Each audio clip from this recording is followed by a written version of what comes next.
What's your emergency? Your chimp's gone feral. There's blood everywhere. Sounds like a good time to me. Here's why I'm excited to watch Primate.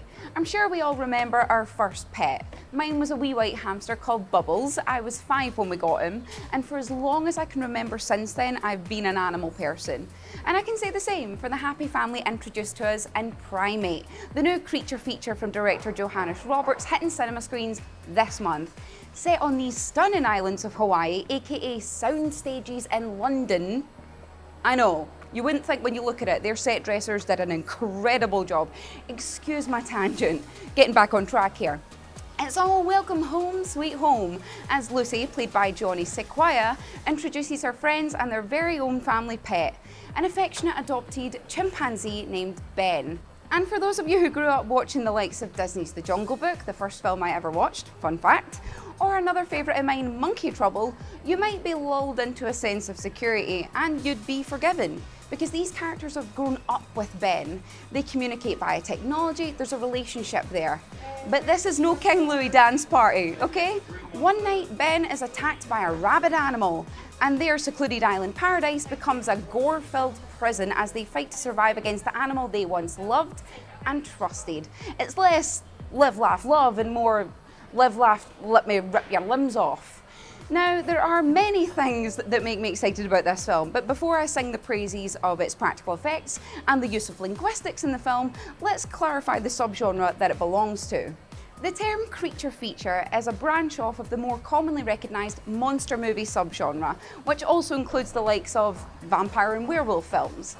But what makes creature features distinctive is in the name. It's the creature of it all. Sometimes they're humanoid-type creatures, like in 1954's The Creature from the Black Lagoon.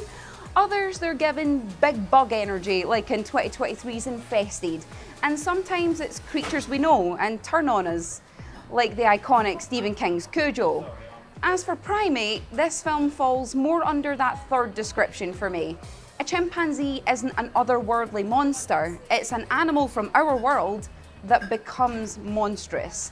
And on that note, I feel it would be remiss not to mention the pepperings of other subgenres we can see coming through in this film. Because Ben becomes rabid, you have elements of the infected film, like Wreck, for example, and newfound killer instincts in him make him akin to the I'll stop at nothing villains in slasher films. Suffice to say, this film is proven not to be a one-trick pony right off the bat. And even that goes deeper. Dynamics and how people communicate within the film provide an additional layer to this story. You have the familial background of the mother being a communications expert who developed the technology that Ben uses to communicate with others and them to him.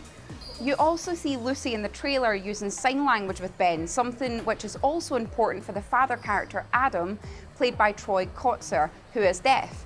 So there's nuance in how he communicates with Ben and to his family and vice versa. Couple that with Ben being in his rabid state, the father being away for a portion of the film, and we see in the trailer people's phones breaking, suddenly there's this active breakdown in communication. After all these methods were put in place, they still all fail. I find that quite riveting, I guess. And all of this, according to director Johannes Roberts, allowed the film to become more silent on the dialogue front and use those moments of silence to build tension and a sense of helplessness, describing the film as loud in terms of carnage, but quiet in terms of dialogue. You say that sentence, I'm in. I don't know about you.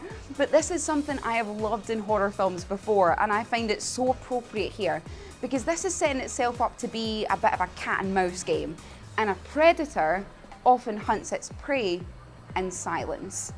Speaking of predator, no, not that predator, let's talk about our beloved primate Ben and how he is brought to life on screen. Believe it or not, this script was originally written 15 years ago, and it was based around a dog a la Cujo. This evolved over time, and a chimpanzee became the more threatening option. Why? Because of its physicality. Movement is a key component here, and for that, you need an expert. Enter Miguel Torres Umba, the man behind the many, many masks. While the movement expert was able to balance what Roberts wanted Ben to look like, be Small enough for an audience not to be instantly distracted by going, oh, that's a man in a suit, but also powerful enough to be convincing as a threat, it took a village of additional practical effects work to bring this nightmare to life.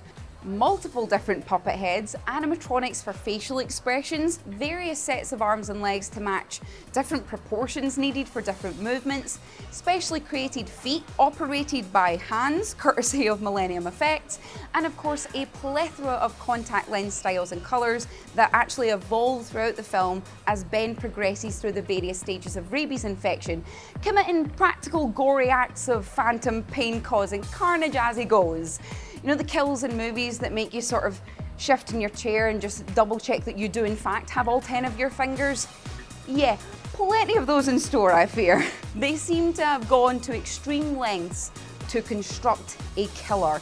Appropriate, because that's exactly how audiences at Fantastic Fest described this film after its early premiere last year, with many saying they have not had as much fun with an animal attack film since Lake Placid.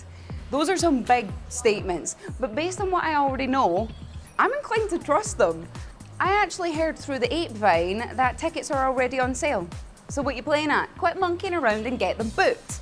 And you can consider my pun tax officially paid, okay? Enjoy the film.